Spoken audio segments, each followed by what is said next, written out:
of 2019, the COVID-19 pandemic has spread worldwide, having a great impact on different aspects of human life. Even though the crisis is a medical nature, it has severely influenced political, military, and economic domains. In this light, NATO's ongoing adaptation, as well as close bilateral and regional cooperation in this process, are a must. Poland responds to these threats and challenges, strengthening also regional cooperation, mainly within the Visegrad Group, with the Czech Republic, Slovakia, and Hungary.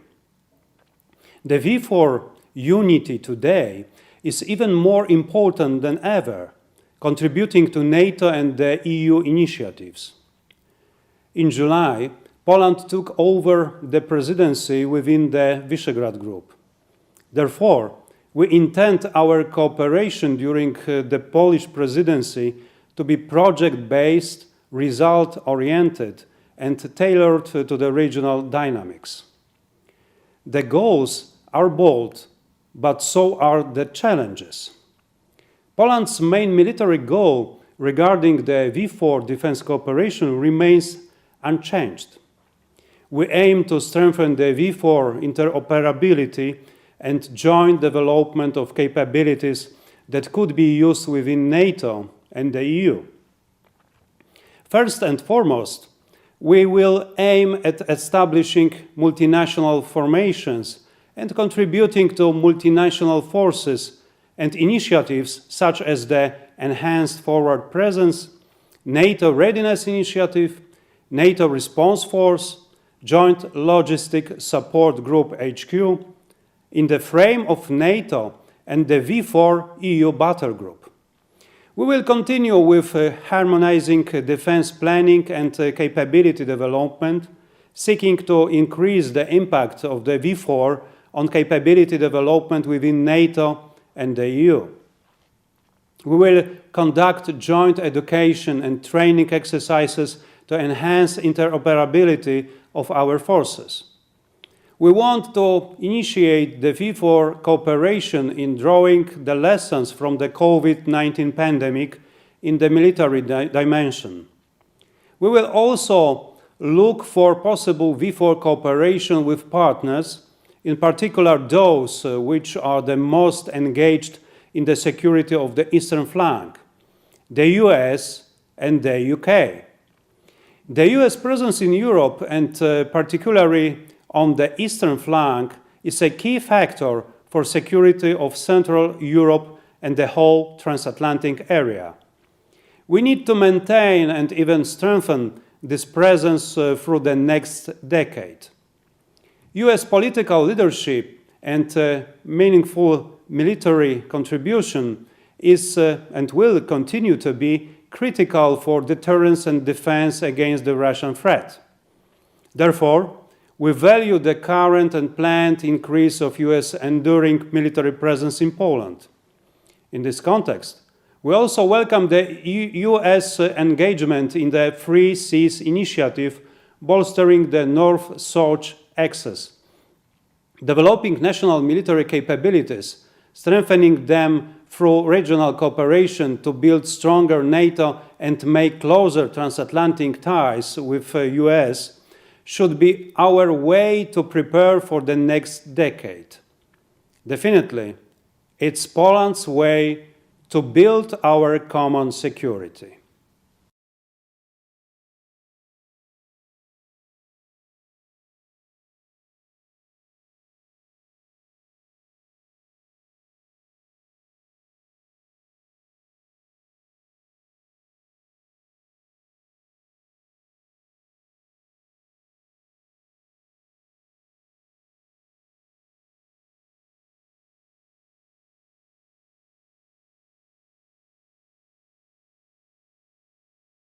Hello, I'm U.S. Senator Jim Risch, Chairman of the Senate Foreign Relations Committee. It's an honor to join all of you today, and I look forward to the day, soon I hope, when we can all be together again in person. There's never a shortage of issues to cover in the transatlantic relationship, whether it's Belarus, Ukraine, Nord Stream 2, or malign influence in our societies and elections. It seems there is always some challenge created by Russia for us to confront. There is, however, another actor that is creating new challenges for our alliance. But before I get into that, I want to talk about the transatlantic relationship on its own merits. Fostering stronger U.S. and European ties has been a priority of mine during my nearly 12 years in the Senate. First, I'm a strong supporter of NATO, the greatest political, military alliance in history. As nations with authoritarian ideologies and imperial tendencies increasingly look to grow their power and influence on the world stage, we remain committed to the original pledge made by all NATO allies to safeguard the freedom, common heritage, and civilization of its peoples, founded on the principles of democracy, individual liberty, and the rule of law. These shared values are what have helped build a strong and enduring transatlantic relationship, whether countries are NATO and EU members or not. Together, the United States and Europe helped create an open system of rules, norms, and institutions that upholds individual rights and freedoms, advances market-based economic prosperity, and safeguards shared security interests. Despite some differences, we have enjoyed enormous success in fostering that system. Indeed, most of the world, including China, has prospered under this very system. Today, there is a need for the United States and Europe to cooperate in addressing the challenges posed by China. Both sides of the Atlantic recognize China is a global power, not a developing country. As we look forward, it is China that will become the greatest threat to the transatlantic alliance. China is our economic competitor, and this competition must be legitimate.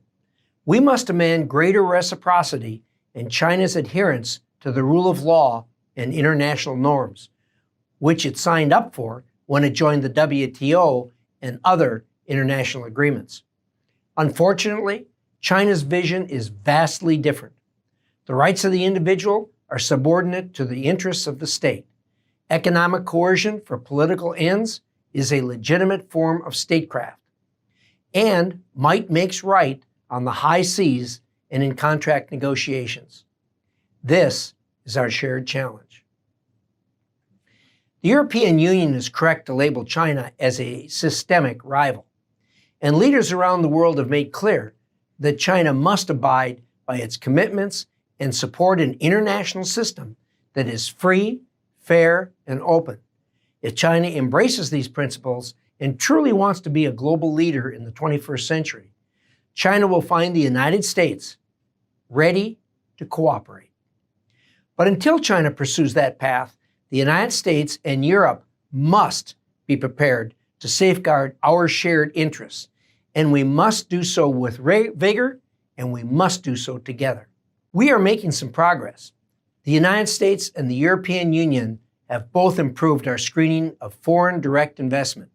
We've combined forces to expose the Chinese government's horrifying repression of the Uyghurs.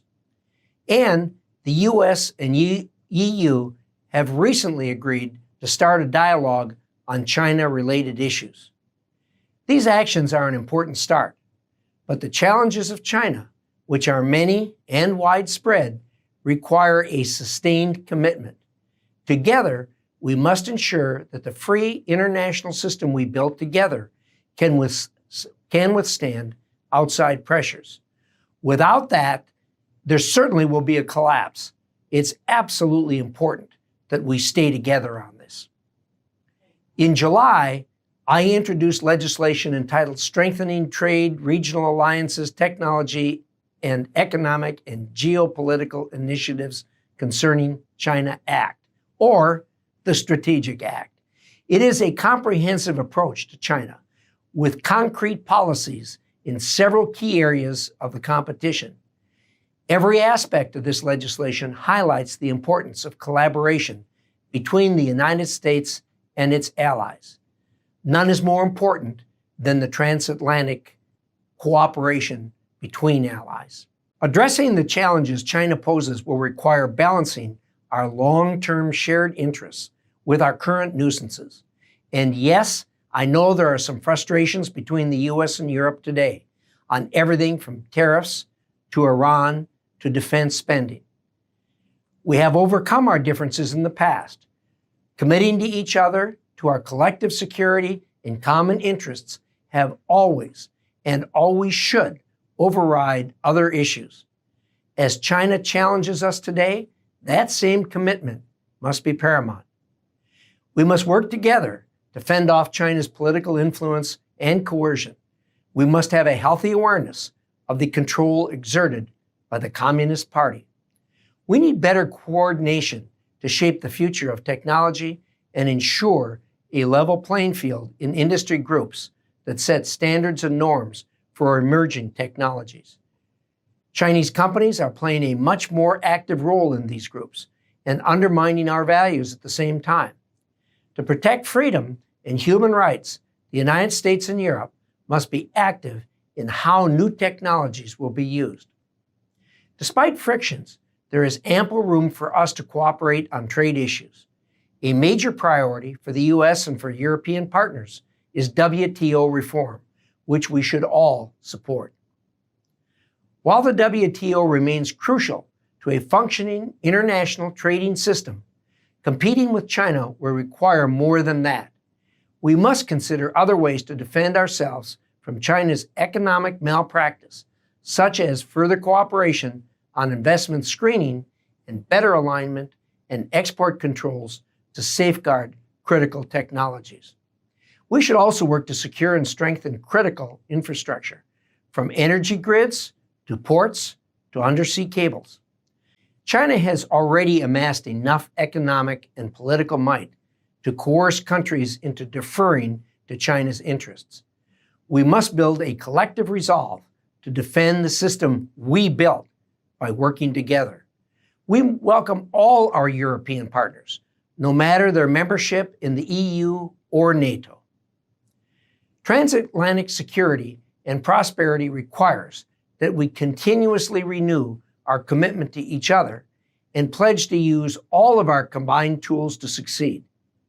I am confident that the United States and Europe can overcome some of our current differences and find a shared vision to defend the system we built together.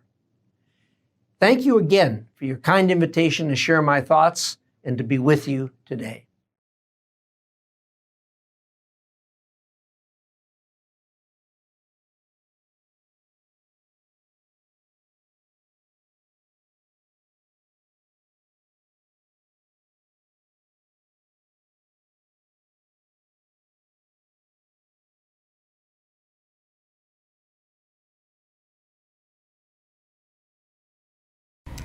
Hello, everyone. I'm really grateful to have the opportunity to join you virtually. And I just want to say thank you. I have so much respect for CEPA and their 12th annual forum. I'm grateful to be a part of it. It really is an honor also to be here with my Senate Foreign Relations Committee colleagues. And I want to thank the CEPA President, CEO, also, Dr. Alina Polyakova. I want to thank her for her leadership and for her hard work and dedication. I grew up in a household where the principles of our American democracy and allegiance to them ran truly deep. I was raised by civil rights parents who were activists, who believed in every way that the evolution of our democracy against anti-democratic ideals here at home was a part of the defining character of our country. Their work and activism in the civil rights movement, they felt, was a part of that great American democratic tradition. My parents spoke, though, painfully as well, of difficult and dark corners of our history. They spoke of their elders, of my great-grandparents' era, who fought against domestic terrorism here on American soil, the violent murders and brutal backlash against African Americans who sought full participation in our democracy. I was raised to understand that the fight for civil rights, for human dignity and freedom, the fight for our democracy was never simply an American cause, but it was about the highest ideals of all of humanity. My family spoke passionately about African nations in the 60s throwing off the yoke of colonial rule and subjugation. My grandparents bragged until the day they died about their joining with millions of other Americans to stand alongside our allies to defeat the Nazis and the scourge of totalitarianism.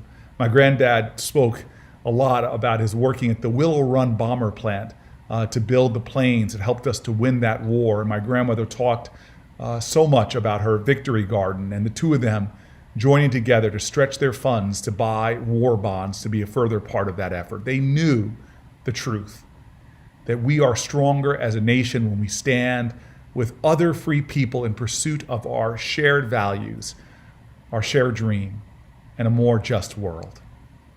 This is the context in which I see our transatlantic alliance. For over 70 years, the United States and Europe have partnered together to stand in defense of democracy and freedom. We have built an alliance strong enough to stand against oppression, against wretched violations of human rights, against violence, disease, and despair. And we have stepped up for each other, not only out of a shared sense of duty, but of shared values and a shared purpose and an understanding of our shared destiny.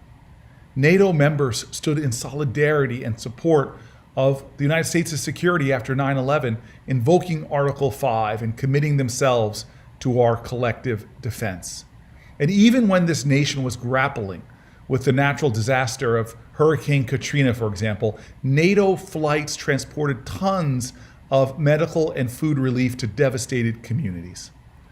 In a reciprocal spirit, I am proud of the many times America has stood up for NATO allies and other nations around the world when they were in crisis. As a member of the Senate Foreign Relations Committee, I've had the privilege to see what our partnership based on shared security and shared values looks like in practice. I have seen up close how NATO troops support our stabilization efforts in Afghanistan. I visited Poland, where NATO and American troops work alongside each other, bound by a shared resolve against Russian aggression. And I have seen firsthand the force multiplier effect that the U.S. partnering with our European allies has had in places like Somalia and Niger. When the U.S. Green Berets came under fire and were wounded there, it was French airmen who medically evacuated them. The transatlantic partnership, and particularly NATO, is a cornerstone of U.S. national security, not only in ensuring peace and stability in Europe, but also defending the norms, institutions, and values that have sustained more global security. Perhaps NATO's most defining moments were when we used our military dominance to protect the most vulnerable among us, particularly refugees and immigrants. Prompted by Yugoslavia's violence against ethnic cleansing of Albanians, NATO's involvement to halt the massacre of thousands marked its commitment to ensuring human rights and humanitarian assistance. It was another chapter of our alliance showing the best of humanity. Since then, NATO has responded to pressing humanitarian challenges from Ebola in West Africa to the H1N1 pandemic flu in Bulgaria and Ukraine to forest fires in Latvia and Israel, and now, during the COVID-19 pandemic, delivering critical ventilators and masks from Turkey, Germany, and the Czech Republic to Europe's two hardest hit countries, Italy and Spain. And yet we know this historic partnership is not static or inevitable. It must be an ongoing effort to strengthen the bonds that unite us. And critically, it requires constant vigilance and coordination, because as long as our transatlantic relationship is defined by a commitment to democratic values, to freedoms of speech and press and religion, to human rights and good governance, our alliance itself will be the target of anti-democratic forces. We know that likely as I speak, Russia is using misinformation operations and hybrid warfare aimed at destabilizing us. They seek to sow discord. They seek to weaken our institutions to try to foment chaos, to make us question truth, to destroy our democratic way and exploit our weaknesses, all for their gain. Russia's interference in the 2016 elections here in the United States was not an end. It was the furtherance of its cyber warfare strategy to sow discord and instability. According to recent reports, the Russian military has actively targeted at least 200 different U.S. groups and organizations involved in the 2020 elections. And there is no reason to believe that they are stopping there. Their efforts are aimed at not just destabilizing their neighbors, but weakening and undermining democracies across the globe.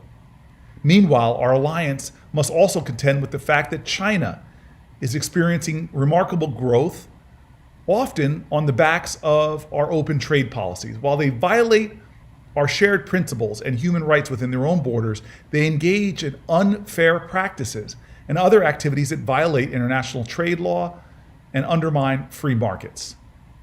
And this is all while attempting to market itself as an attractive alternative to the US and its transatlantic partners, with President Xi describing his country as, I quote, a new option for other countries. Pew survey from late last year found that, I quote, countries like Nigeria, Kenya, and South Africa, nearly as many of them named China as their most dependable ally as they named the United States. In different ways and in differing scales, both Russia and China are working with fierce intensity to enhance and develop both non-military and military tools to exercise control and influence, including using global disinformation, artificial intelligence, quantum computing, and other emerging technologies. Their actions demand a response from the strongest alliance in the international community, the Transatlantic Partnership. And yet, for the first time in over 70 years, an integral part of the partnership, the United States of America, is not only failing to lead, but also diminishing its resolve to partner. The United States president has insulted and undermined our closest allies, denigrated the historic alliances and institutions we helped to build, and has retreated American leadership on the international stage. Meanwhile, the most pressing challenges we face have only gotten worse. From the rise of authoritarian governments and autocracies, to violations of human rights and human dignity, to climate change, to a global refugee crisis, and now a global pandemic. The administration's America First policy is actually more of an America Alone policy, an America Isolated policy. And instead of standing with our allies to increase our power and influence, they have worked to weaken our bonds, severed many of our critical past agreements, and even turned American security might against those we need most. For example, while the president was calling for Russia to rejoin the G7, he used a national security waiver to put tariffs on Canada. In other words, the president deemed Canada a national security threat while becoming Putin's most significant apologist at a time when we need to strengthen our alliances to stand against Putin's aggression and Chinese violations of international norms, practices, and laws. We know both Beijing and Moscow delight in America's diminishing leadership, hoping that we continue to further down the path that this administration has followed for the past 3.5 years. Our collective ability to confront Russia and counter Chinese influence will depend upon the decisions the U.S. makes to more constructively and diligently partner with our allies. America is at a moral moment. There has never been an American election that will have a greater implication for our transatlantic alliance than this one. From our collective work on climate change to our ability to thwart Russian aggression, we are at a significant inflection point. Over 7 decades ago, when President Truman asked the Senate to ratify the agreement creating NATO, he offered not just a vision for the transatlantic partnership and what it could be, but instructions for how to sustain it. He said, and I quote, "The security and welfare of each member of the community depend upon the security and welfare of all. None of us alone can achieve economic prosperity or military security. None of us alone can assure the continuance of freedom." I believe in the truth of Truman's words. I believe in the United States' deep commitment to them. Though we live in a time of peril and difficulty, I don't believe that there is any global problem that is too big for us to solve together. Earlier this summer, in the wake of the unjust and horrific killing of George Floyd by a law enforcement gone rogue, I watched as not only Americans protested in all 50 states, Puerto Rico, and the U.S. Virgin Islands, but how our allies protested injustice, flooding streets of Paris, London, Berlin, Rome, Madrid, and so many other European cities. It was so affirming to me and millions of other Americans. Maybe it's my upbringing as an African American, whose family history has confronted some of the most ugly and anti-democratic aspects of American history. And yet we all came together in this country from diverse backgrounds and advanced the cause of democracy here at home. People standing together, marching together, people like Goodman, Cheney, and Schwerner dying together in Mississippi, black and white, Christian and Jewish, this tapestry of America coming together to make us more of a significant moral voice at home and abroad. We in our nation must be steadfast in our commitment to democracy today at home and abroad. We must resist the ongoing domestic efforts to suppress the turnout of communities of color and local Americans in voting.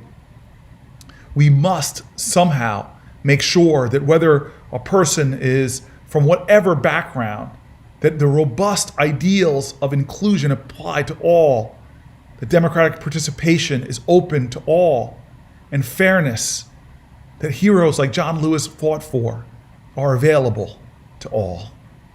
We are at a precious moment and a precarious one. We are at a crossroads.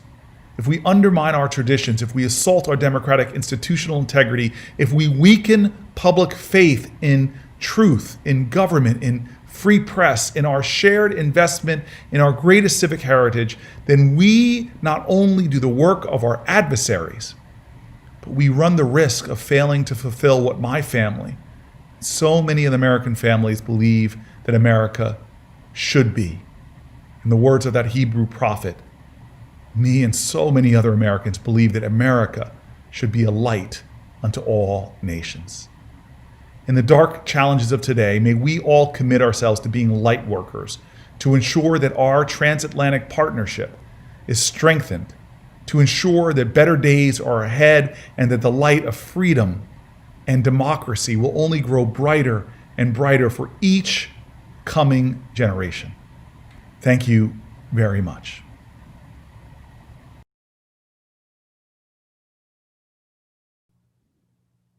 Thank you, Minister Blaszczyk, Senator James Risch, Senator Cory Booker, for gracing us during today's session. It is an honor. For those of you that are continuing to follow along, please be sure to use hashtag CEPA Forum. Now it is my pleasure to introduce my colleague, Director of the Transatlantic Defense and Security Program, Lauren Speranza. Stay tuned.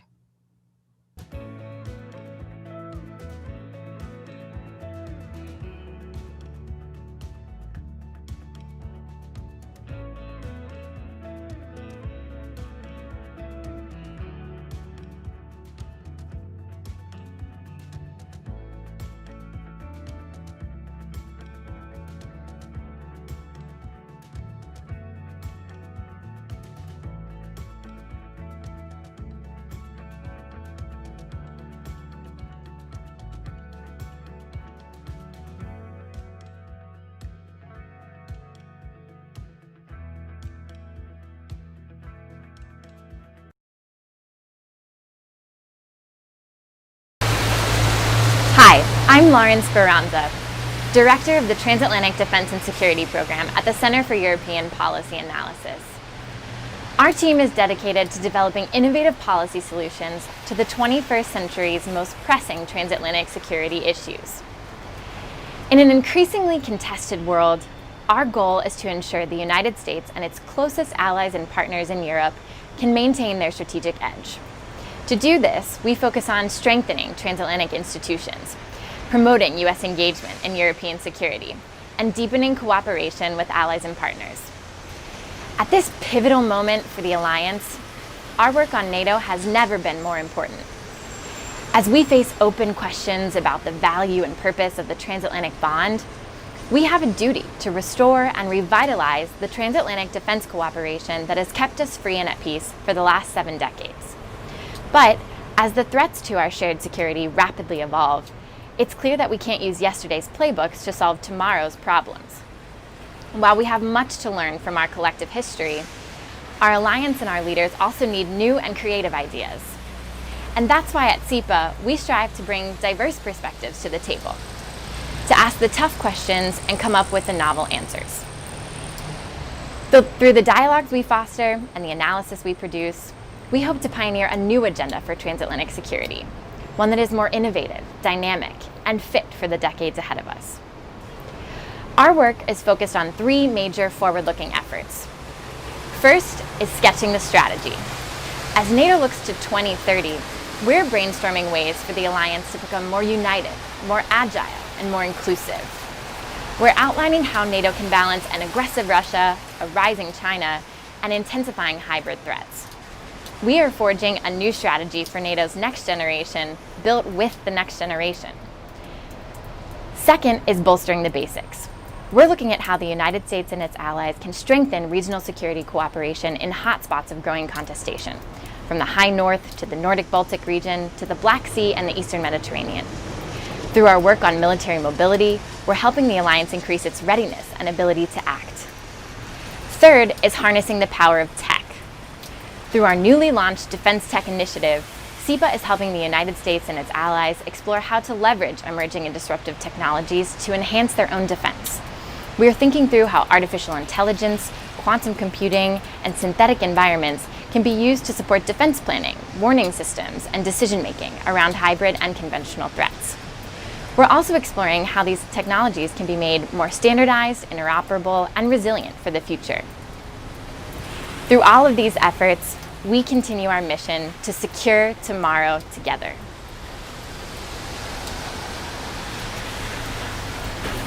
And now it is my distinct pleasure to introduce our next panel on an issue core to CEPA's regional security work, the geopolitics of the Black Sea, arenas of contestation. We're honored to have this important discussion moderated by our very own Pershing Chair, retired Lieutenant General Ben Hodges. Ben has been spearheading CEPA's efforts to drive the debate on these issues across Washington and Brussels, including through our Black Sea Working Group.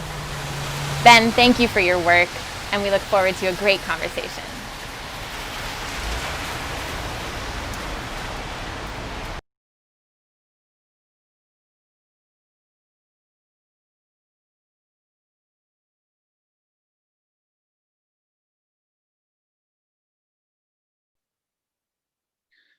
Lauren, thank you very much. Welcome everybody to our panel on the geopolitics of the Black Sea. Ambassador Stroychev, the Bulgarian ambassador to the United States, told me once, what happens in the Black Sea does not stay in the Black Sea. The Black Sea region is where Russia, Europe, the Middle East, the Balkans, and the Caucasus all come together. It is, in short, the literal and philosophical frontier between liberal democracy and autocracy. It matters to the West, and it matters to the Kremlin. Great power competition prevents great power conflict. Failure to compete and demonstrate interests and a willingness to protect those interests in all domains can lead to power vacuums and misunderstandings of interests, which can in turn lead to escalation of tensions and then to actual conflict. In an era of great power competition, the Kremlin is attempting to create and maintain spheres of influence, especially in the greater Black Sea region. So the Black Sea region must now be the place where NATO and the West hold the line against anti-democratic forces, take the initiative, and begin to push back on Russia's attempts to dominate the Black Sea region in all domains, including diplomacy, information, military, and economy. Our four panelists today are experts on the region, and they'll provide useful insights based on their experience. They are Ambassador Kurt Volker, former U.S. Ambassador to NATO and our distinguished fellow at CEPA. Her Excellency, Olga Stefanishina, Deputy Prime Minister of Ukraine for European and Euro-Atlantic integration. Simona Kojikaru, State Secretary and Chief of the Department for Defense Policy, Ministry of National Defense from Romania. And Admiral Retired Jamie Fogo, former Commander, U.S. Navy Forces Europe and Africa, and former Commander, NATO's Allied Joint Force Command, Naples. Let's get started. Ambassador Volker, you've probably got as much experience in the greater Black Sea region as any living American as a diplomat. The Black Sea would seem to be the ideal link for connecting Central Asia, the Caucasus, and Europe, an east-west economic corridor, which would avoid Russia and Iran. This would provide strategic advantage for the entire region. Why isn't this already happening? What needs to be done to develop the potential of such a corridor? Well, thank you, Ben, and thank you, CEPA, for including me in the forum here. It's a great opportunity to discuss some really critical issues. Ben, you put your finger on it. Russia is an aggressor in Europe. They've attacked Ukraine. They've taken territory from Ukraine. They've taken territory from Georgia. Iran is also threatening regional power in the broader Middle East region, and also presents a challenge to Europe. And because of sanctions, there are limitations on what Europe can do with Iran as well. In between, you have this corridor from Kazakhstan and Central Asia, across the Caspian Sea, across the Caucasus, across the Black Sea, reaching Europe. It's a corridor that in some ways is developed. For instance, in oil supplies, there is a Baku-Tbilisi-Ceyhan pipeline. But in other areas, it remains underdeveloped, whether in the development of logistics and use of ports in Georgia to transport things from Central Asia across, transship across the Caucasus and onward to Europe. The Inaklia port was one possibility of that. It didn't work out. There are other ports. In addition to logistics, you can also think in terms of a digital highway. I think everyone from Europe to Kazakhstan would like their digital traffic to be connected and to go on a route from Central Asia to Europe and back that does not go through Russian servers and does not go through Iranian servers. So that's also another opportunity for the region. And likewise, the Black Sea itself should be seen not as a Russian lake, if you will, as too often people talk about it in terms of Russia. It's really a gateway to Central Asia. You already have 3 NATO allies, 3 partners surrounding the Black Sea, if you count Moldova as well. Russia is just one country there with a legal claim to only about 10% of the coastline. It's always been a historical power in the Black Sea, but it is by far the only interested party there. And we have an interest in supporting the development of the region on a democratic and an economic basis and fighting corruption to create a much more integrated region all the way through to Central Asia.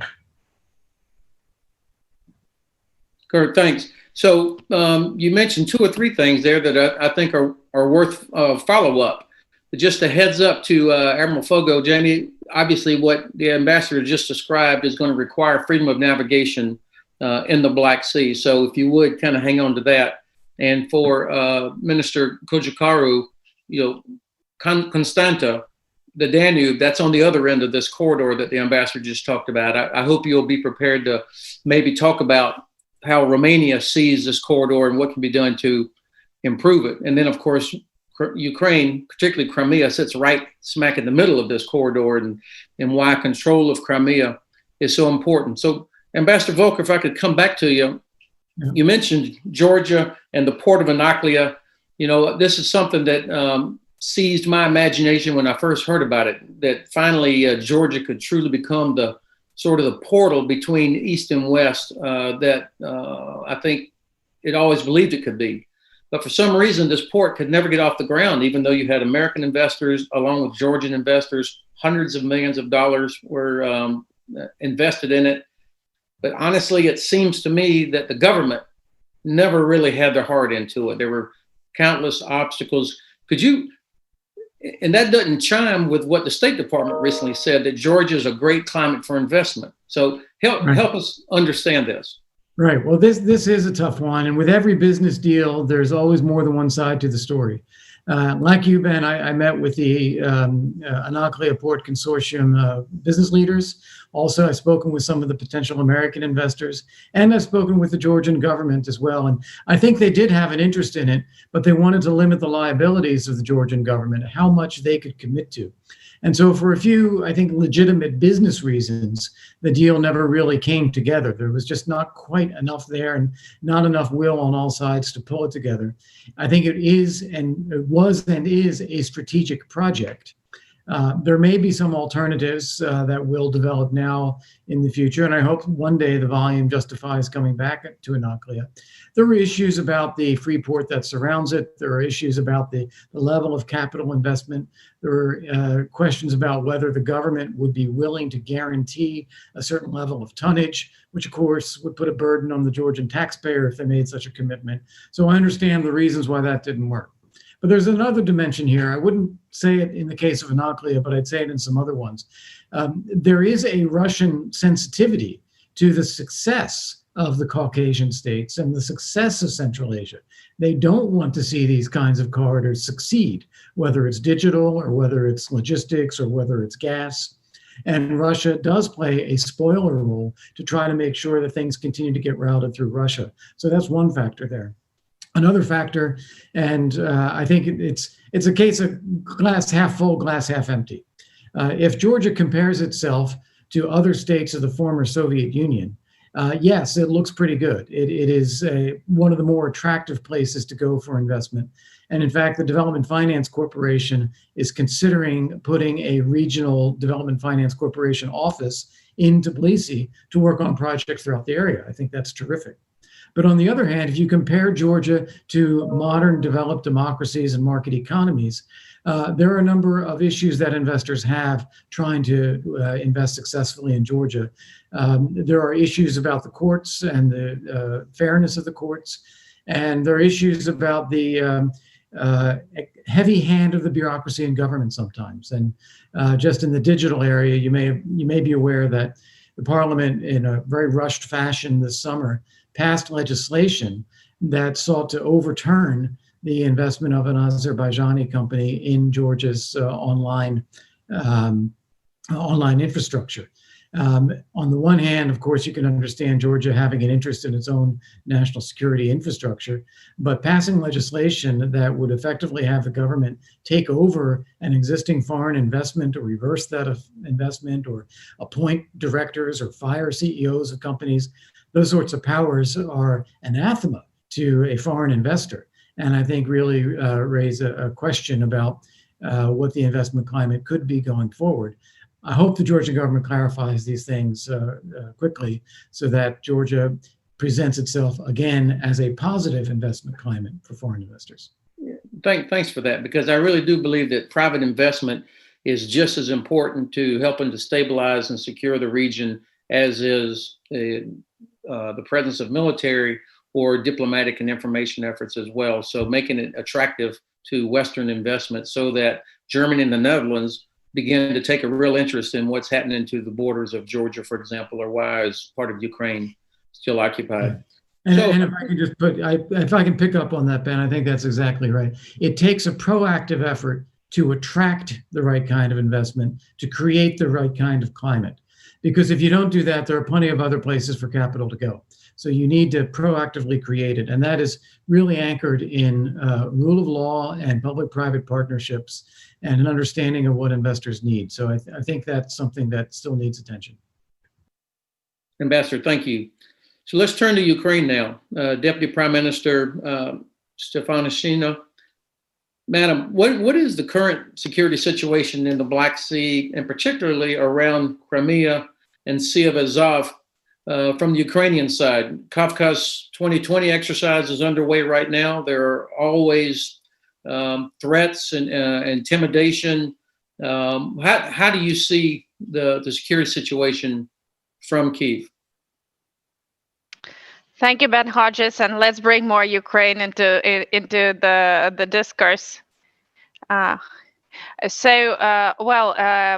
Rightly you're pointing that basically, let's start with understanding that the annexation of Crimea has led to the loss of more than 70% of Ukraine's naval assets all over the country. Our navy still has not recovered from the former levels. With the help of our Western partners, we're still working also to rebuild our navy, in particular by increasing the fleet capacities and building new navy bases, but we're also beyond investing into other military operations. We're starting to invest heavily into building our capacity in the security in the Black Sea, and exactly cooperation with NATO helps Ukraine to be able to defend itself in the sea.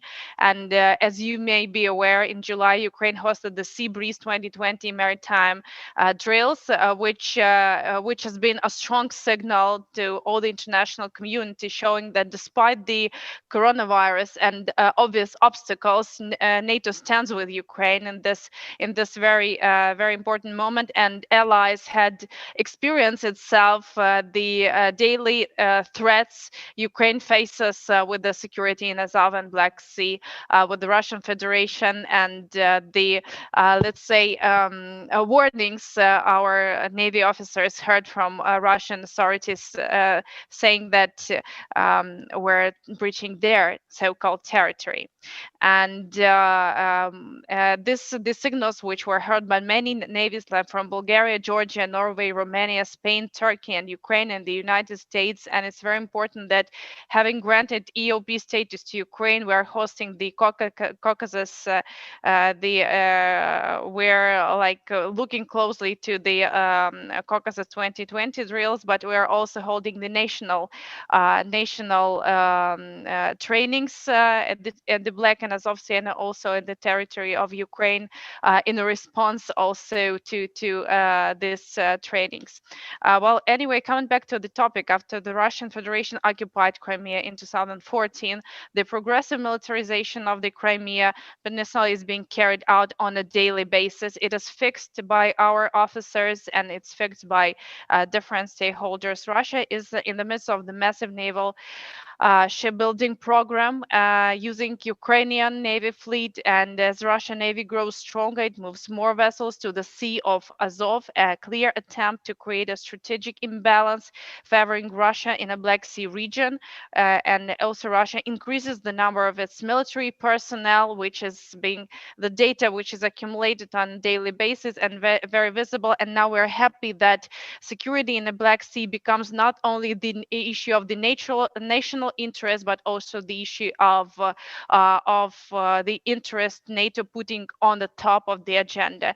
Now when Crimea is a hostage, is not just a Ukrainian issue. This is the issue of the overall Black Sea security, and we're happy to put it on the discussion. And we're happy that you, Ben Hodges, you're putting it on the top of your analytical report, strengthening NATO Eastern flank, and this is something which is really on the top of the agenda, and we hope to see it is reflected in the NATO 2030 strategy. Thank you very much for that. There's at least 5 different things I would like to follow up on just from your comments there. And Ambassador Volker, I will ask you to, if I don't ask you, please remind me if you could update us on the Minsk process. What's going on there, and how can U.S. and Germany in particular put pressure on Russia to live up to what it said it's going to do?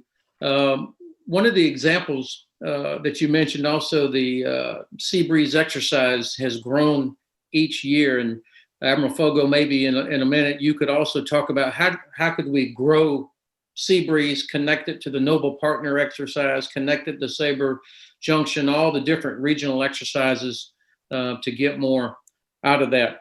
So, Prime Minister, there's a lot of disinformation going on right now about a so-called humanitarian crisis in Crimea caused by a alleged water shortage there. And of course, the Kremlin is blaming it on the government in Kyiv for blocking the canal, the North Crimean Canal. Do you believe that this is a pretext for some action that may happen later, maybe during the local elections in October, or is this just noise? How does the government react to this?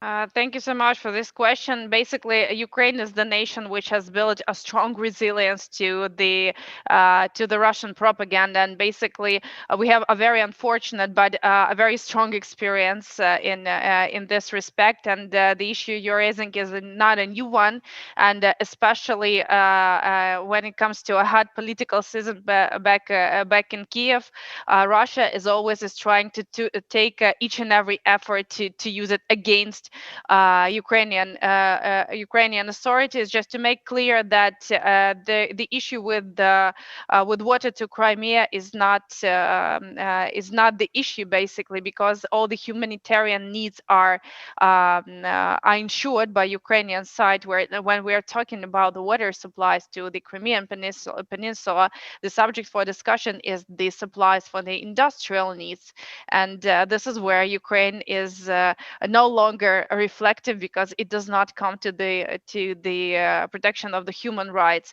But putting this in a broader context, I would say that you following Ukraine's reaction, you can follow the trend that we're building resilience, and basically we want to put it as a top of our participation in the enhanced opportunity program within NATO, building resilience and fighting against hybrid threats. We're talking about cybersecurity, fight against propaganda, and strategic communications. And basically, even one can expect that Ukraine would be very much vocal into different information flows from Russia. We're not that vocal, but not because of any lacking of political will, but because of being very much experienced in the way how to address it and how to reflect on that. So, of course, it's not a secret back in Kiev that each and every effort is taken to destabilize situation in Ukraine, whether it comes to local election, whether it comes to the security in the Black or Azov Sea, or whether it comes to the ceasefire process in a Donbass, where President of Ukraine is putting a lot of efforts. But we're standing strong and resilient, which is seen also from the national security strategy of Ukraine adopted by the President of Ukraine, where resilience, fighting against Russian aggression, and integration with NATO are the key priorities. You've got a full plate, but I'm going to follow up with one more question, if I may. This was it's based on a comment from our colleague in Washington, Natalia Bogoyeva. She said, and I'm quoting her now: "The Kremlin stopped its offensive in Ukraine in 2014 at the limit of its information frontier, the point at which Russia ran out of information cover to advance its campaign in a hybrid manner, without openly committing to a full-fledged military offensive on Ukraine. President Putin's reliance on his ability to shape perceptions, combined with his inability to meaningfully expand sources of conventional strength, means that even his hybrid wars can go only so far. Putin seeks to avoid being forced into a defensive information posture that could call into question narratives about his value and strength. Therein lies one of the key and least exploited vulnerabilities in Putin's offset approach." I had never thought about it until I read what Natalia had written there. How would you respond to that? Thank you. Thank you so much. I think that what you just quoting is the part of the general narrative and experience we faced all. Russia is a well-known player using all the possible instruments of hybrid warfare. But over the last 5 years, we also experienced a huge variety of hybrid threats where Russia builds its experience and knowledge on this. But the whole world doesn't seem to be not that resilient, and we're becoming more experienced and learning ourselves how to think and advance on that. And I think that it's not a secret that the new reflection process NATO is working on is largely focused on the new hybrid threats, which have been revitalized with the Russian aggression in the territory of Ukraine. And we are happy that this is the instrument instruments we can contribute with our experience and knowledge. And we all should really think of the way how we should build resilience towards this hybrid threats and hybrid warfare, but how to react proactively and not to reflect on the threats we face on a daily basis. Yeah, thanks for that. Kurt, Ambassador Volker, you had a two-finger. Quick two-finger, and first I agree with Minister Stefanishina. I think she's exactly right on that. But and I think the analysis that you read from Natalia was actually very interesting. But one caution I would give to Western observers of Russia and of Russia's intervention in Ukraine or elsewhere is that we shouldn't think in Western terms about the purposes of intervention or the goals or the end states. I think Putin does this, you say hybrid war stopping without a full-scale military intervention. Putin doesn't want a full-scale military intervention anyway. The purpose of this is not to militarily take over Ukraine. The purpose is to disrupt and disorganize, put pressure on Ukraine, divide the West, create a confusing situation that gives opportunities for Russia to continue to exercise influence over time, to keep its neighbors weak. We in the West tend to think of a military operation having a goal, an end state, an exit strategy. That's not the way Putin thinks about it. Well said. Thank you. Okay, so to Romania, Minister Kojokaru, Romania and Ukraine have set the example, I think, in the Black Sea region for neighbors cooperating. I know that Minister Chuka and his Ukrainian counterpart have established formal agreements about exercises and information sharing and so on. And this is something that I hope everyone else will in the region will begin to build on. But what is the strategic thinking from Bucharest when you think about the Black Sea? How do you view it? How do you prepare for it? What can the West do to be more helpful? Thank you very much, Ben, for this. Thank you, CEPA, for keeping the focus on the Black Sea. And I'm honored to be today part in this high-level panel. So I should say that first, Russian ambitions and posture are making high waves in the Black Sea. You have mentioned already that Russia has embarked a long time ago on a campaign to dominate the region via military buildup, energy, and influence tools. So the result today is that European security is played daily in the Black Sea region, impacting both NATO and major allies. So shifting power balance plays out. Russia is today the main challenger from the Baltic to the Eastern Mediterranean, which is very, very important to acknowledge, and having the Black Sea as one of the most important pillars in this aggressive strategy. And this will remain the same for the medium and long term. This is very important. Why is Russia devoting substantial efforts to the Black Sea? A logical answer is that Russia sees the Black Sea as strategically important for its immediate security. But it is more than that. It is a power projection power towards Mediterranean and beyond. This is the stake, and it is also about a coherent strategy towards NATO and EU, and it's about geopolitical disruption. Coming back to Romania, I will quote you, General Hodges, by saying that we should put the Black Sea in the center of the map. So yes, our new national defense strategy is putting the Black Sea in the center and highlights the importance of working with US, with NATO, with our partners in enhancing the security in the area. And of course, Ukraine, Georgia, Republic of Moldova are very, very important partners for us. Romania is doing its fair share, but we cannot do it alone. Therefore, we need support from our allies, from US. And one important issue, because I was following the previous questions, is related to investments. And I should tell you that as of yesterday, Romania's exchange stock held its first session as an emergent market. This is very, very important. We are talking about an unprecedented investment realm, and we are talking about attracting more foreign investors in the region. Another important issue I'd like to mention very briefly is that Black Sea oil and gas project was inaugurated a few days ago. It is also very much linked to energy security, and it is linked to unlocking the potential of the Black Sea. So this is extremely, extremely important.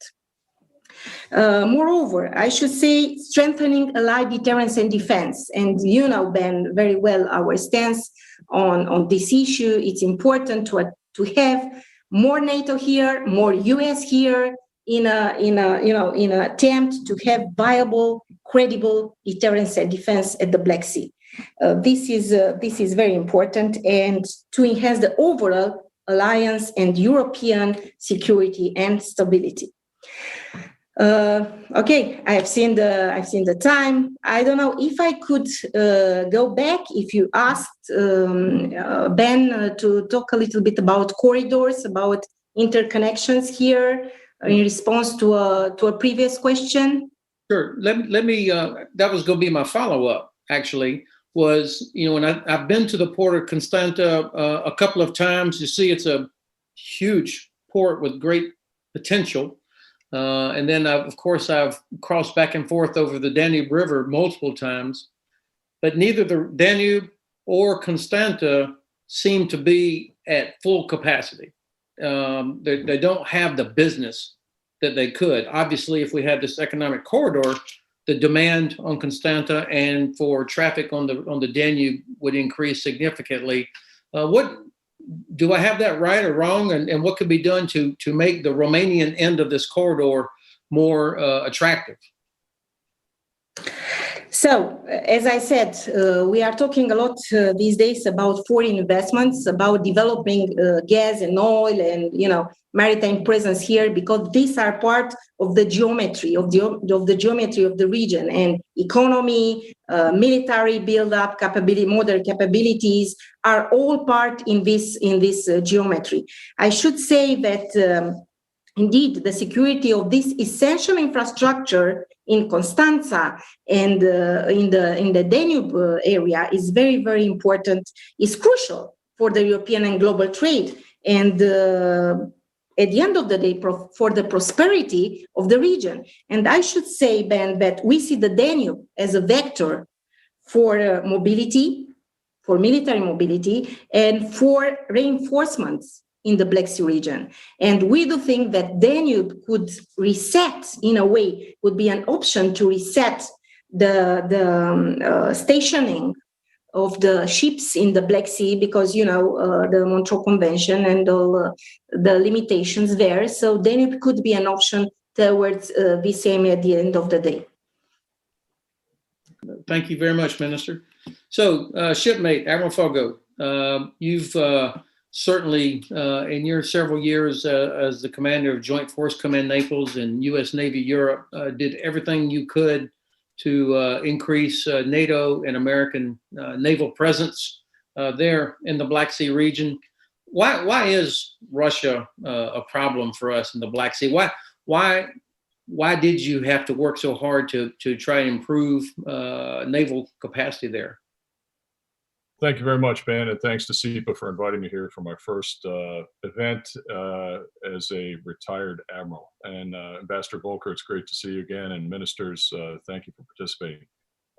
Russia has traditionally been a player and most recently become a problem in the Black Sea. And if you look back at recent history, we'd call them contemporary events, Ben. The ambassador mentioned the dust up and skirmish, which was a little small war in Georgia in 2008. I can remember being in the Pentagon with the chairman, Admiral Mullen, when that happened. We were surprised. There's been several other events on the sidelines which indicate that Russia cannot be trusted. Nemtsov's assassination, Skripal poisoning, and most recently Navalny and his poisoning, which has certainly upset the Germans. The illegal annexation of Ukraine also came as a surprise to us after the Olympics, and it probably shouldn't have been, but it was. And now we're in a frozen conflict there. What bothers me is the recurrence of bullying that occurs in the Black Sea region. So if you look at what happened in the Sea of Azov, first of all, the rapid building of the bridge over the Kerch Straits, first guy to drive over in a truck was President Putin. That sent a very strategic message to everybody. The ambassador alluded to it, goods transferred only on Russian roads, Russian lands, Russian sea routes. They're trying to strangulate the port of Mariupol, and that is indeed unfortunate and unfair. But my worry is that Sea of Azov model, where the 3 ships were impounded, 24 sailors put in the Lefortovo prison in Moscow for over a year, a complete violation of the Geneva Convention, that could be exported to the rest of the Black Sea. And we've heard today from the ministers and from the others the importance economically in the digital domain for trade and for peace and security. So the Russians represent a threat. And this isn't just something that happened overnight. If you go back to one of my favorite examples, February of 1988, with the bumping incident, it was really a collision at sea. Some might call it an elision between the USS Yorktown and the Bezavotny. A lot of damage done to both ships there because we argued over a freedom of navigation exercise on territorial waters, and the Russians came out and didn't like it, and they collided with the Yorktown and the Charon. And that was somewhat of a seminal event. When I saw the Sea of Azov occur again on a smaller scale, with tugboats and small patrol craft, it brought back those memories. And so they really have not changed. They have not embraced international organizations, institutions, standards, and norms. So I find that they are dangerous. They need to be checked. And I did everything in my power when I was commander, Naval Forces Europe and Africa and JOC Naples, to put ships in the Black Sea, either under a U.S. hat with allies and partners bilaterally, or my favorite thing to do, multilaterally with NATO. So I'm wearing today the Lion of St. Mark's tie. It carries the deter and defend in the Euro-Atlantic region theme, because the lion holds a sword in his hand for defense, but his other paw is on the Book of Peace. And as Todd Wolters will tell you, General Wolters, 90% of what we do is deterrence, and 10% of what we do in time of increased tensions is defense. And so all of that taken into context, I think it's necessary we maintain a very high presence, as the minister said, and that we quell the tides or the high waves, as she pointed out, that the Russians are creating in the Black Sea. Very important region. Jamie, thank you. What a great perspective from an experienced admiral. And I should have said it up front. Congratulations on your retirement, and after decades of service and sacrifice. And obviously great to be working with you today. So U.S. Navy has limited assets to put into the Black Sea. We do have Montreux Convention as a planning consideration. What else can be done in the region to increase capacity, whether it's through the alliance, or specifically here you've got the Deputy Minister of Defense of Romania and the Deputy Prime Minister of Ukraine. What advice would you give them to improve their naval capacity? Right. Well, thanks very much for giving me the bully pulpit on that. And I know Minister Chuka has heard me say this before. I have friends all over the region in the form of the CNOs of the Ukrainian Navy and the Georgian Navy. Bornchenko was a good friend. Nish Papa was working for him before that and is now running the show. My advice, buy more Navy. Buy more Navy. So if you look at what we do, and my friends from Naval Forces Europe are on the streaming today on the video. Those officers and those sailors that are back in Naples operating forward in the Black Sea have put about 7 or 8 warships in 2018, 2019 into the Black Sea for a total of about 100 days. We'd like to be a little bit above that if we could. Of course, we have the restrictions of Montreux, and it's dicey, it's tricky. I think that Turks do a great job of maintaining safety and security in the Straits with Montreux.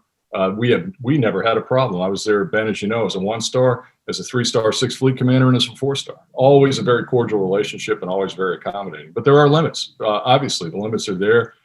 They date back to Treaty of Lausanne and the signatories that signed Montreux in 1936. And that's to maintain safety and security, and also quell tensions. Too many warships in one spot can lead to unfortunate consequences, mistakes, and miscalculations. So the balance is about right. However, we can do more. First of all, deconflicting breeze and sea breeze was a good idea between Bulgaria and Ukraine. That helps. Things shouldn't be done in parallel. It should be done in series. We need to spread that presence out throughout the year.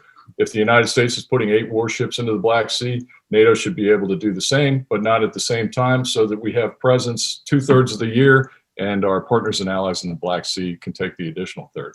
Exercise, exercise, exercise. Breeze and sea breeze are very important. I was very proud of the team. I left on July 17th from Naples, and they knocked the ball out of the park on sea breeze with all of the COVID restrictions. So that's both for the allies and the partners of the Black Sea, and also for those sailors that were on those ships who had quarantined prior to going out and maintained a healthy climate on board while they exercised with our partners and allies. There were no port visits. Nobody wanted to port. And, that's the fun part of being in the Navy, join the Navy, see the world. They went out there to do the security mission. And if you want to follow up, because I know you're tracking my time here, I'll tell you, one way to do this is to have a bona fide maritime strategy. And I push for that.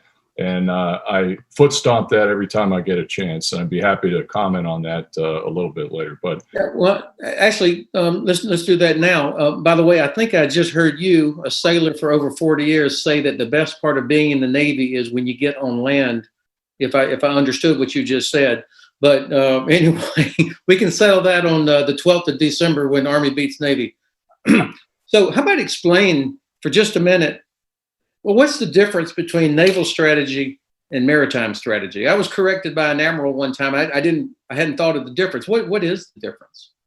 Yeah, well, naval strategy is how you employ the forces that you have to do what you're tasked to do by an overarching maritime strategy. And a maritime strategy is something at the 35,000 foot. It's a vision, it's goals and objectives. But in order to execute that, one of the most important things that you need are the ships and the well-trained sailors and officers and chiefs on board who have that synergy to be able to take that ship out and do the basics and then do the complex exercises at sea. So a maritime strategy would, first and foremost, set goals and objectives and priorities. So priorities are important.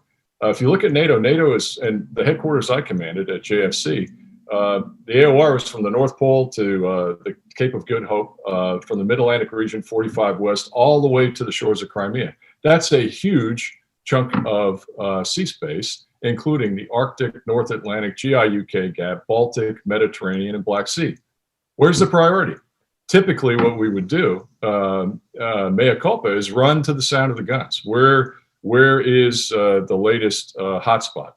I think we were late to need on response to Sea of Azov. It happened before Christmas of that year, and we got there about January 6th with Fort McHenry, which is an amphib that went into Constanta on a scheduled port visit. But the Turks honored and were happy that we came through and that we operated there and that we were able to do pass exits with allies and partners and friends. So priorities first. A set of resources. What's that mean? Money. You hear a lot about 2%, 2%, 2%. I don't want to go there. I think we can use the money, some of the monies that we have, to buy more Navy and buy what we need. Not just scattershot approach, but if you set the priorities and you're going through a place and into the Black Sea through straits, you're going into the Baltic through straits, you're going into the Mediterranean through straits, you're exiting the Mediterranean through a canal, then you need to have certain components in your strategy or in your infrastructure that support that. Minesweepers, for example, small patrol craft, large ships, amphibs, in order to do amphibious landings or deliver the Army to shore. I've never heard a complaint from an Army guy, Ben, about being on board a U.S. Navy ship where we have 3 hots and a cot, ice cream machine, and unlimited hamburgers and steaks. It's always really good to have you guys out there because sea rats get a little old on the land. But you never have enough resources to buy what you need. But we need, I think, a better plan. Now, SACEUR and EUCOM have given us this wonderful strategy, deter and defend in the Euro-Atlantic region. I think each of the components could do a little more on their own strategy, an air and a land and a maritime strategy. And to one last point, you asked the question about, well, how do we do better synergy between Sea Breeze and Noble Partnership and Sabre Junction? That's it. if all the components had a synergistic strategy that was interrelated, we could do that. So that's my piece. That's what I think we need, and that's where I think we can get better in our operations and our presence. Thanks for clarifying that, because I didn't understand the difference. The next question is going to come to Deputy Prime Minister and to the Ambassador, and it's going to be about Ukraine and Minsk process. Okay, so I'll read this question to you in a moment. This is from our audience. And then for Deputy Minister Kojikaru, I'll come back to you with a question from our audience about Transnistria and Moldova. How does Romania view the threat of what Russia is doing there or might do there? So back to the Ambassador and Deputy Prime Minister. Here's a question from our audience. We seem to be at a stalemate in Ukraine, with the Kremlin showing little interest or incentive in changing the status quo there. And the inability of the European Union to bring sanctions against President Lukashenko and his inner circle in Belarus, despite strong efforts by the Baltic members of the European Union, tells the Kremlin that they can act almost with impunity. What should our diplomats be doing? What can American diplomacy be doing? And can Germany take on more? So Ambassador Volker, to you first, and then to Deputy Prime Minister. Sure. Well, thank you very much.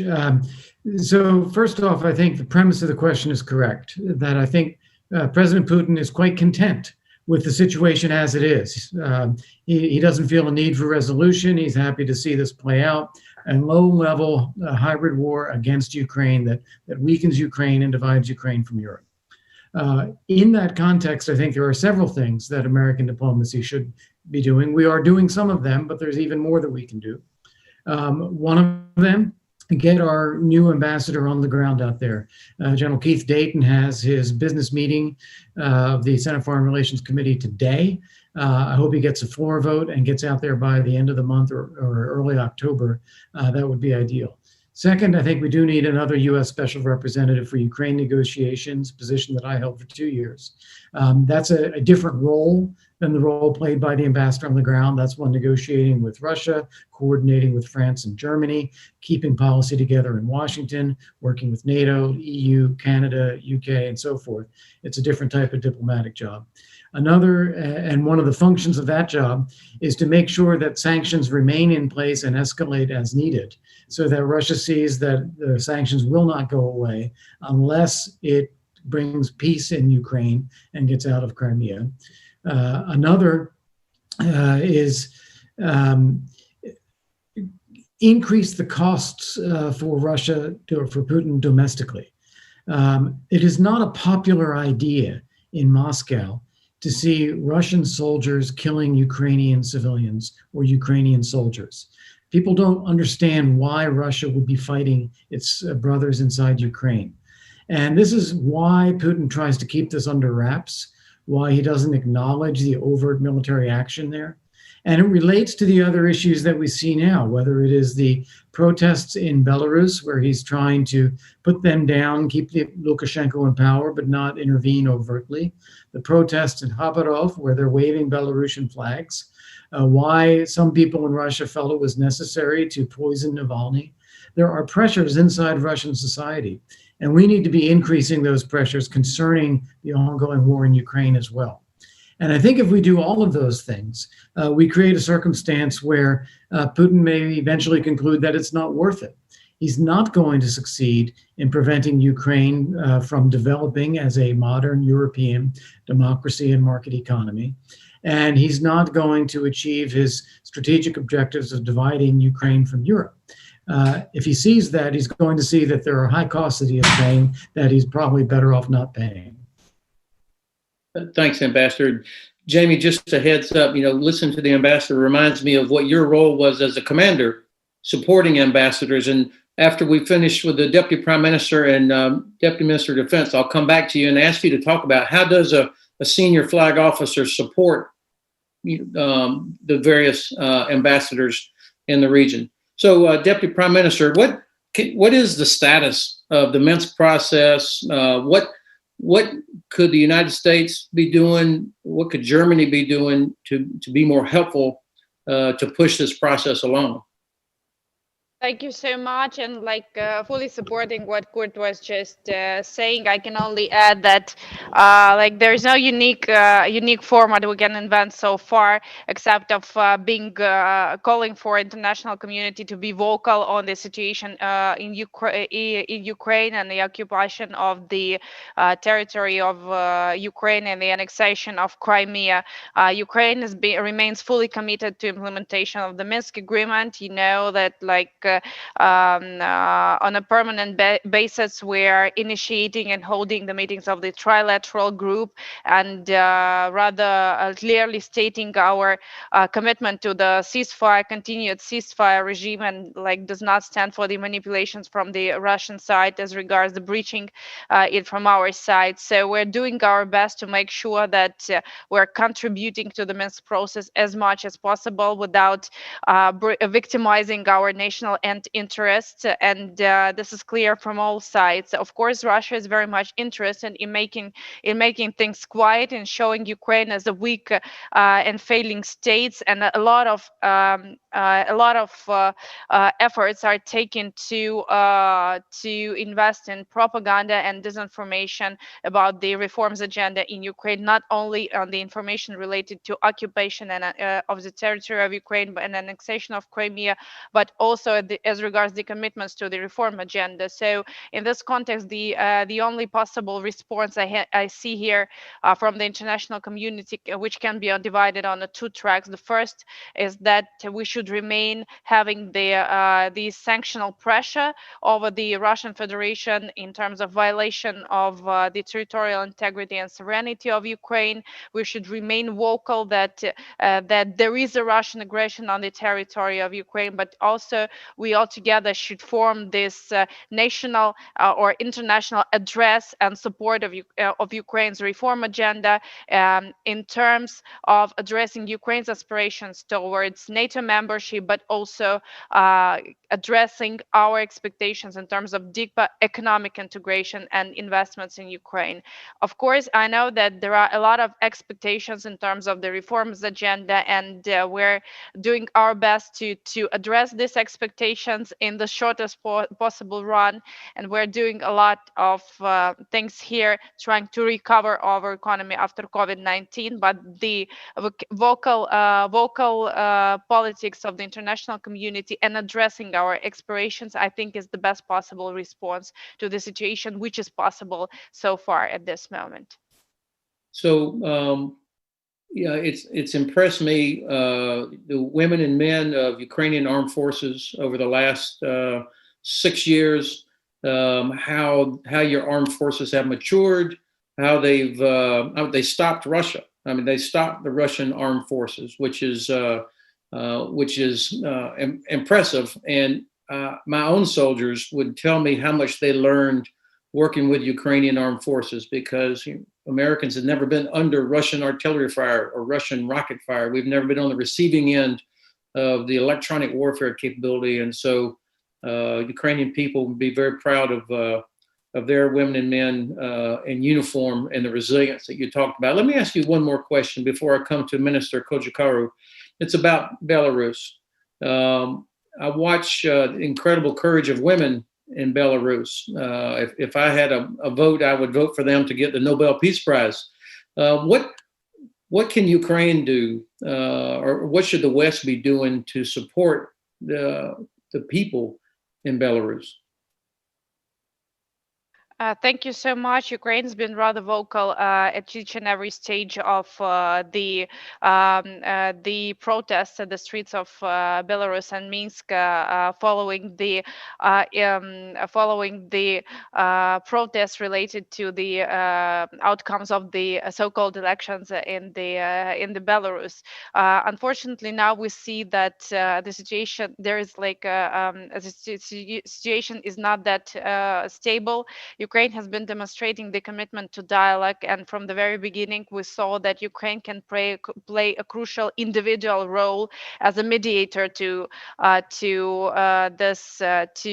contribute to the resolution of this conflict related to the protests and non-agreement with the outcomes of the election. But after some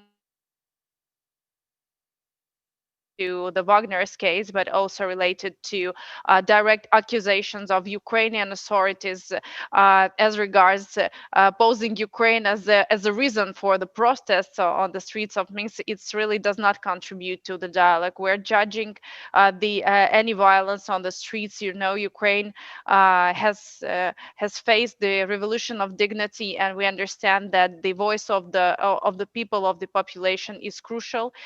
We are adjusting ourselves to the international policy, and we are aligning ourselves with the EU line as regards following the protests. But we are putting a lot of efforts and a lot of hopes to the ability to form this plan of the smooth transition of power, and we're relying ourselves also on the expertise on the OSCE ODIHR following their conclusions on the elections. Basically, this is the instrument which still one of the small amount of the international instruments which still has proven to be effective, and it has helped Ukraine a lot in many very dramatic situations, and we are putting a lot of hopes here. But still, we believe that there is only peaceful way of resolution here, and we're also looking very closely to the situation following that there is a very tight dialogue between Lukashenko and Putin on a daily basis, and this poses a direct threat to the national security of Ukraine. So we're not only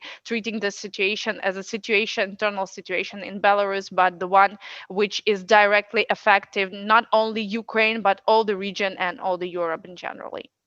Thank you, Deputy Prime Minister. Okay, just a heads up. After I turn to Minister Kojakaru to talk to us about how Romania sees the threat in Transnistria and what does this mean for Moldova, we're going to end up with the CEPA tradition of the lightning round. So everybody will get 1 minute to make your final whatever it is. And Jamie, you can use that 1 minute to either answer the question I suggested or whatever saved round you had, okay? So the rest of you can be thinking about how do you want to use that last minute. So Minister Kojakaru, I know Romania has set an incredible example of modernization. Your soldiers work very hard. You've established great training areas.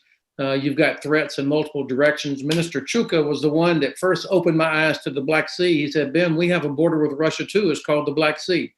But of course, to your north, you have Moldova, and then you have Russians that are still, some would say, illegally occupying Transnistria. What's the view from Bucharest of Moldova and Transnistria? Thank you very much, General Hodges, for the question. And I think we think the frozen or protracted conflict in Transnistria keeps the potential for additional risks for insecurity and instability in the region. So this is crystal clear. We should take into consideration, and I will ask others to keep this into their mind, the increase of Russian activation of the Russian forces in Transnistria. What I'm talking about more exercises conducted with Transnistrian forces, and this could be considered as part of the hybrid actions that Russia is pursuing towards the Republic of Moldova or Ukraine. So very, very important developments there. So as of Republic of Moldova, we support its European aspirations, and we are supporting a lot via NATO, via Defense Capacities Building Program.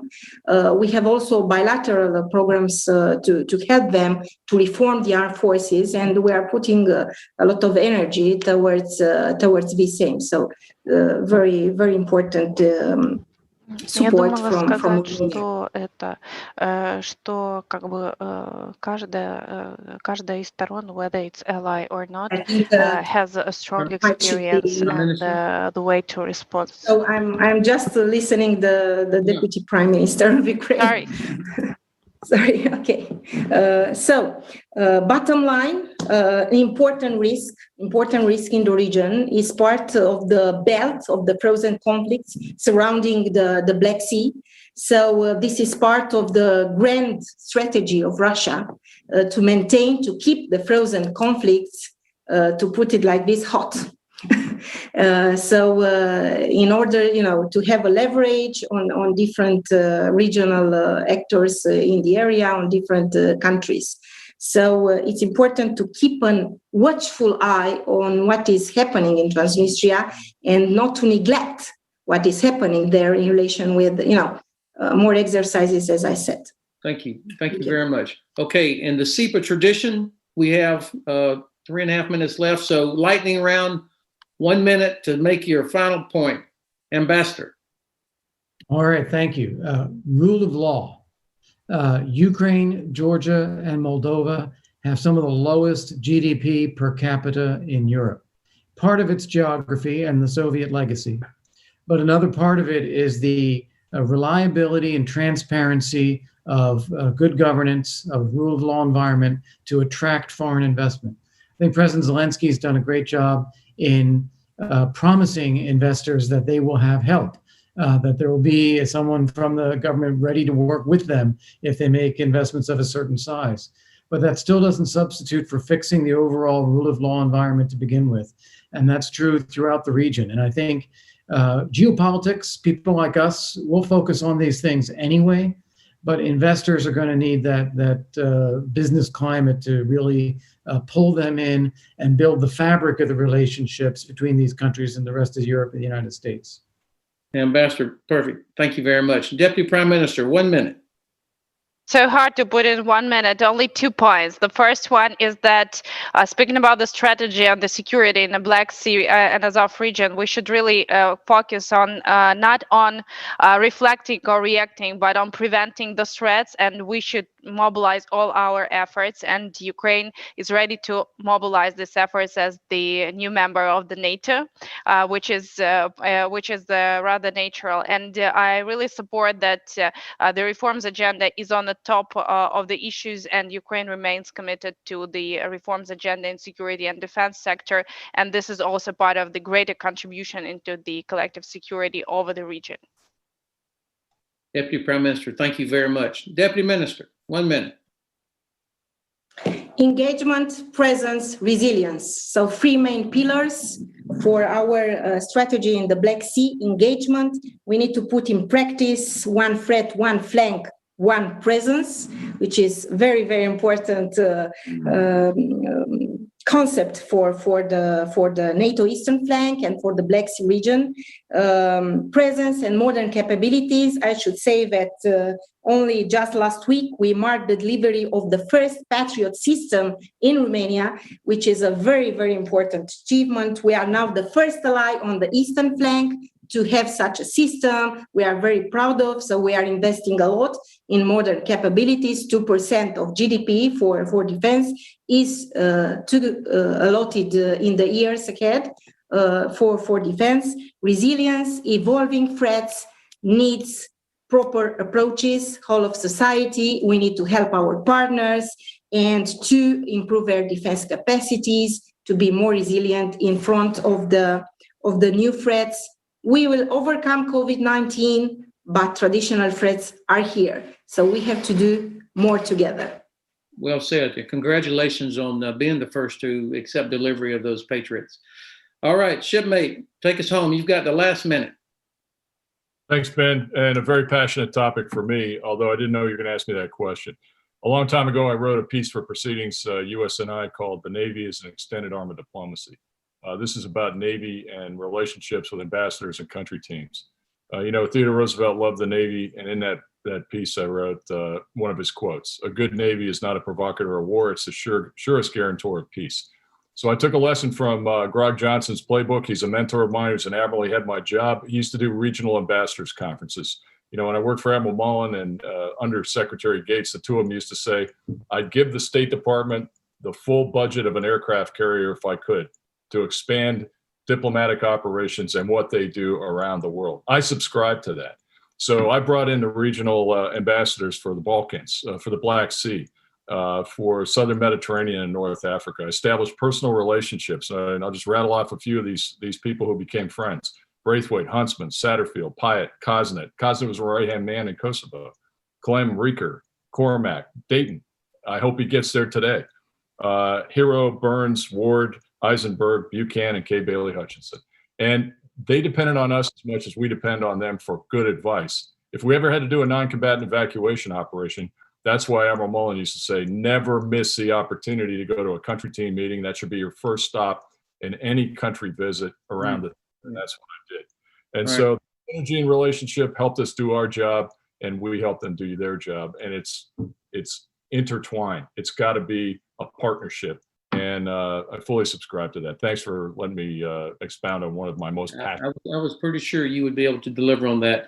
Okay, well, if we could just keep the four of you focused on the Black Sea region, then we could probably get everything solved in time for Christmas with this kind of brain power and energy that all of you have. So thanks very much, and thanks for making time for us today.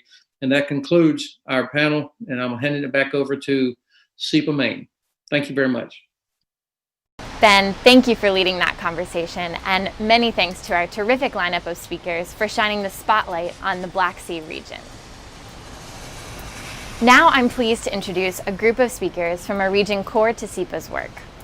Next, we will hear from Acting Deputy Minister of Defense Martin Riegel of the Czech Republic, State Secretary for Defense István Szabó of Hungary, and State Secretary for Defense Marian Mayer of Slovakia.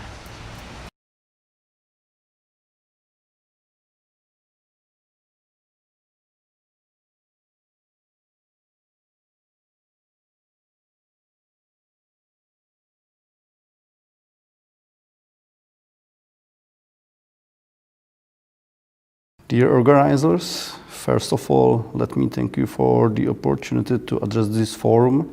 And also, I'd like to convey warmest greetings of my minister, Lubomír Metnar, who unfortunately couldn't join us. I highly value the work of the Center for European Policy Analysis is doing, and for me it is a pleasure to have this opportunity to share with you a couple of thoughts on the role of the Central Europe plays in NATO. Deepening of the relations between the United States and Europe is naturally in the Czech Republic's essential interest. The center point of the Transatlantic link is NATO, in which the United States plays a pivotal role. For a majority of the Central European countries, including the Czech Republic, the alliance is the primary guarantor of security. For Central European countries, their accession to NATO marked a geopolitical milestone. It wasn't just about acquiring security guarantees, but it was also an important symbol. By entering the alliance, the countries of the former Eastern Bloc joined the community of free democracies. Given the turbulent geopolitical history, the countries of Central Europe are very well aware of the crucial aspect of the NATO alliance. We shouldn't forget centuries during which Central European countries were liable to be dominated by their stronger neighbors, such as Austrian Empire, Germany, or Soviet Union. But there are tendencies to take NATO for something granted, something that we actually do not need to care much for, something that works per se, but nothing is farther from the truth, as proven by a look back to recent history. At the same time, the alliance may not be viewed just from the cost-benefit perspective. NATO is much more than a marriage of convenience, whose value can be expressed in the sum of figures. Yes, NATO came into being to provide collective security to its members. At the same time, it creates an environment of stability that we benefit from in many other domains, including the economy. We have to keep that in mind, particularly in a time when NATO and its future are so much frequently discussed. As Central European countries, we naturally engage in these debates. Threats have been on the increase in recent years, as we also feel in what has been a calm Europe. The ongoing COVID-19 pandemic has rang an alarm bell too. It is not written anywhere that the next crisis cannot be a security one. First and foremost, the Central European countries' role is to be responsible allies. That involves the efforts to live up to the commitments and build capabilities necessary for ensuring defense for the common area. We must continue to provide practical assistance to our allies, for example, in the form of air policing, or carry on deploying our troops into crisis areas as a part of NATO operations. The Czech Republic has engaged in a variety of those missions on a sustained basis. At the same time, despite that unfavorable development of the economy, we press ahead with the costly modernization of the Czech armed forces. Our goal is clear. We do not want to be a fare dodger who only uses NATO and does not give anything in return. It is equally important to approximate the European Union and NATO. The activities of both organizations must not duplicate each other. That could both increase bureaucracy and leave many plans just on paper. The public confidence logically decreases in such situation. We must also correctly respond to the change of the security environment. Besides traditional geographical conditions threat, new ones emerge, substantially less easy to grasp. That goes from cyber attacks through hybrid campaigns to the risk associated with supplies of strategic material. New threats nevertheless do not replace the old ones. They rather complement and multiply them. That is something we, the Central European, often emphasize. What Central Europe can offer to NATO is a realism arising from the conviction that membership in NATO is not just a calculation, that it is a realism free of excessive ambitions that will not reach fulfillment anyway. A realism building on what has been already proven, and concurrently a realism that understood the necessity of innovation. I would like to wish us to harness those principles. At the end, the best way to develop a cooperation between the United States and Central Europe is an effective, strong, and credible NATO. Thank you.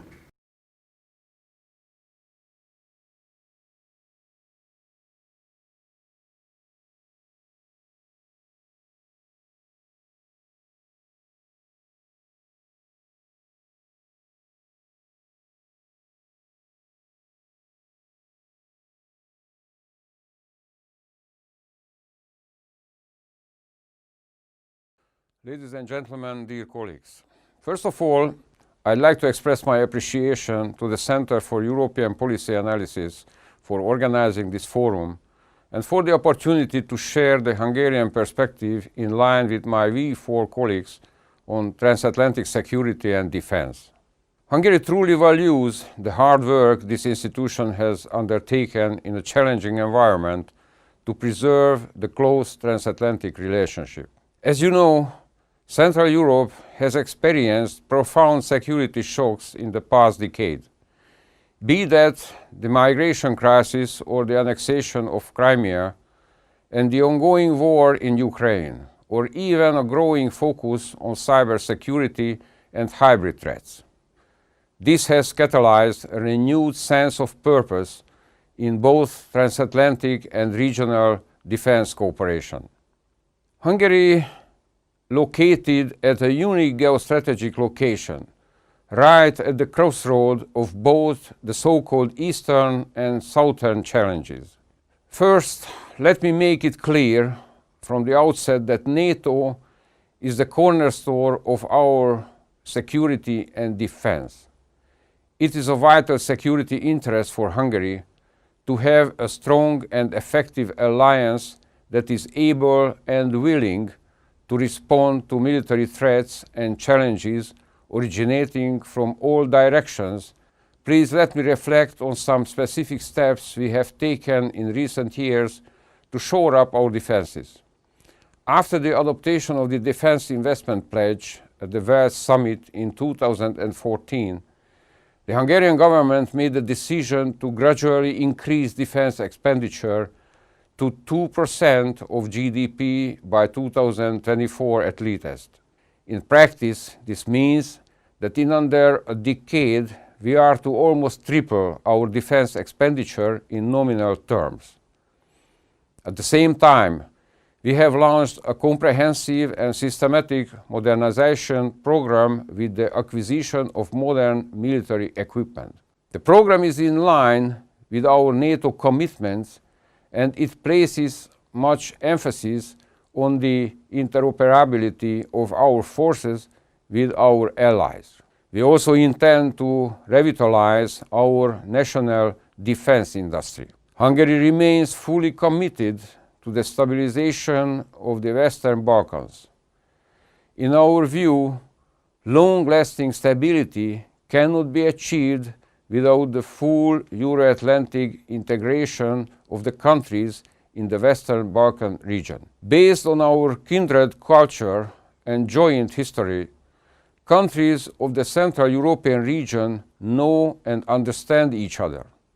Therefore, the Visegrad 4 cooperation is based not only on common interests, but also on shared values, which reinforces our commitment to each other. We enduringly support our fellow V4 members, share their concerns, and help them in their endeavors. Our flagship project, the V4 EU Battle Group, is an important contribution to European security and supports our common training and capability development efforts. Last but not least, Hungary wants to assume an even more active role in regional cooperation with the intention to strengthen the deterrence and defense posture of NATO and to contribute to European security. Together with Croatia, we are creating the Multinational Division Center headquarters in Hungary with the aim to establish a NATO C2 element in our region. As a final remark, let me emphasize again that Hungary understands that the European allies should do more regarding their security. We are increasingly taking on our share from NATO's efforts to strengthen stability and security in the Transatlantic region. Our contribution to NATO missions, our support for European defense initiatives, together with our own modernization programs, all serve the purpose of demonstrating this commitment. I wish you all the best for the forum and for your future efforts. Thank you very much for your kind attention.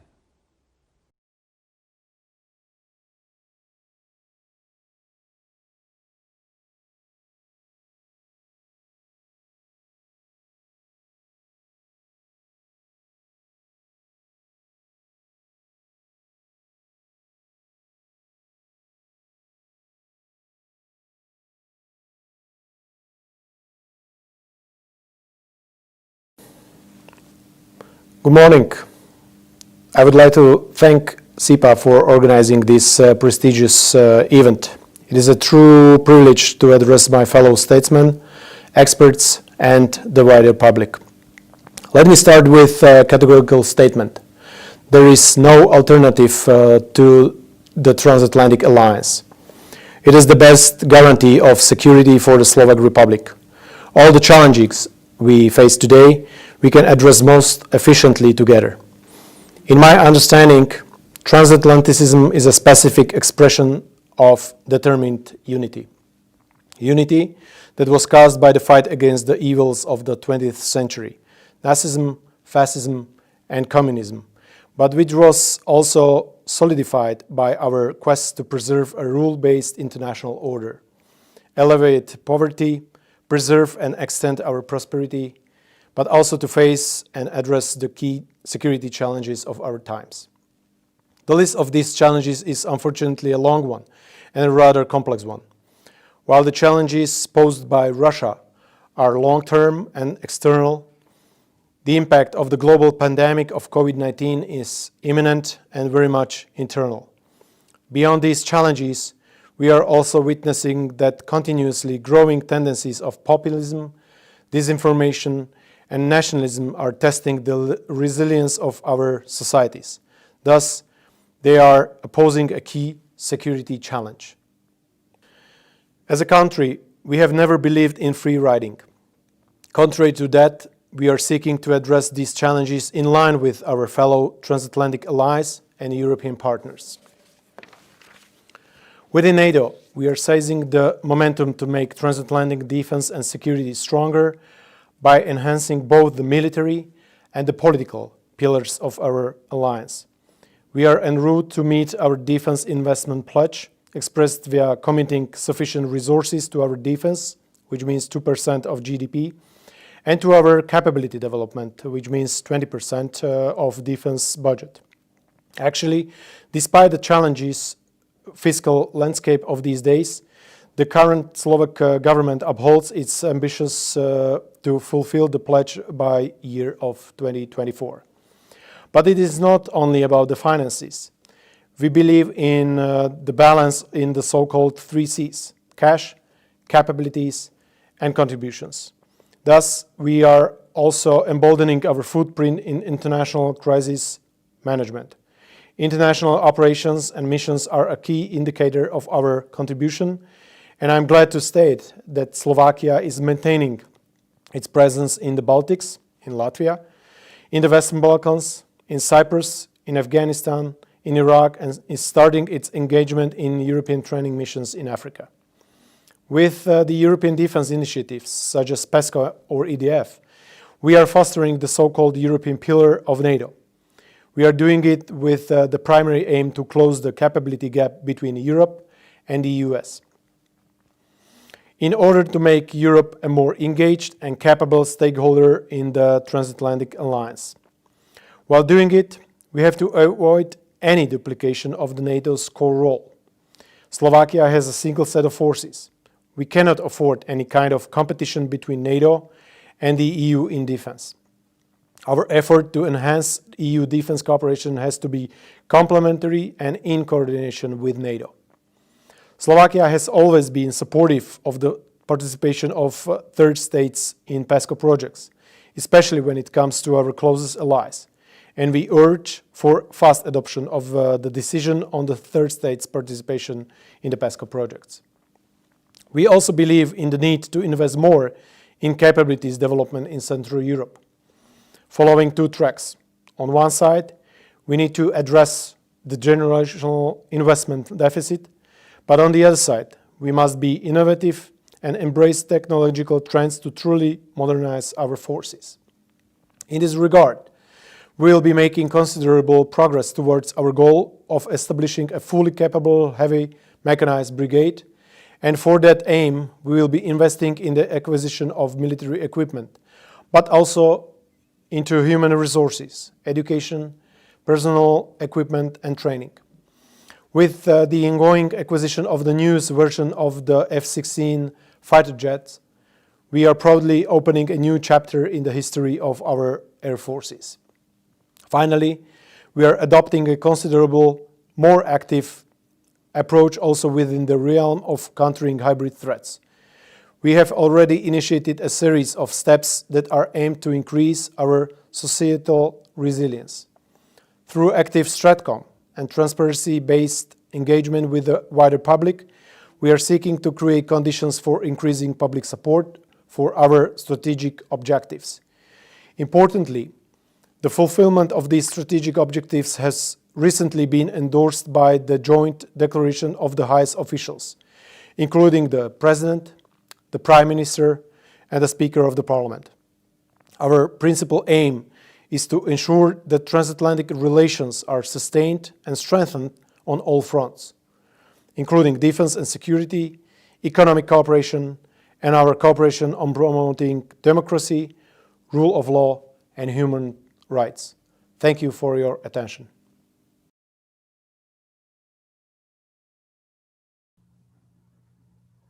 Thank you, Acting Deputy Regal, State Secretary Szabo, and State Secretary Majer for your remarks and for closing out Day 2 of the CEPA Forum. A special thank you to our supporters, NATO's Public Diplomacy Division, Lockheed Martin Corporation, Bell Helicopter, American Friends of Czech Republic, and Friends of Slovakia. Please join us tomorrow for our Democratic Resilience Day as we continue this week-long series of conversations. As always, please use hashtag CEPA Forum or go to cepaforum.org to submit your questions ahead of tomorrow's panel. Have a wonderful day.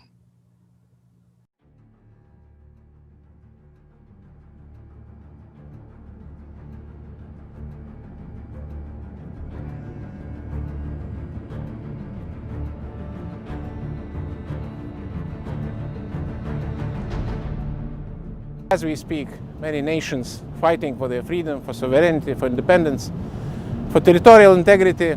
We have Belarus, the most extraordinary example of persistent, peaceful, popular protest. I was a student leader in the 2014 Umbrella Movement and then elected in 2016 as the youngest lawmaker in Hong Kong's history, and being expelled from the council by the Chinese Communist Party and jailed in 2017. I had a police protection for several weeks, and this was due to the possible threat from the Russian embassy. It turns out that for democracy, people need to have access to factual reality where they live. Being able to change something in this world, allowing these voices to be heard and seen through the big medium of the filmmaking